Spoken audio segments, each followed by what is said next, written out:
ధీమా న్యూస్ కి స్వాగతం. ఈ రోజు వార్తలోని ముఖ్యాంశాలు మీకోసం. విద్యుత్ ఉద్యోగుల కార్మికుల సమస్యలు పరిష్కరించాలి. ఆంధ్రప్రదేశ్ రాష్ట్ర employees joint action committee.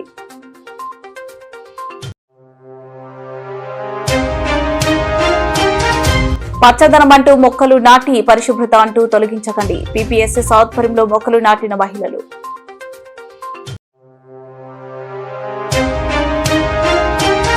Byreddy Rajasekhara Reddy జన్మదినం సందర్భంగా కర్నూలులో చీరల పంపిణీ.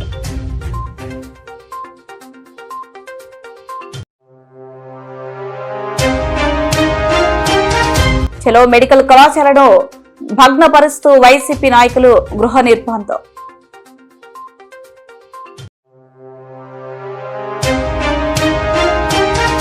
హరివరం నేలంపాడులో అకాల వర్షాలు పర్యటించిన టీడీపీ నేత భూమాయి విఖ్యాత్.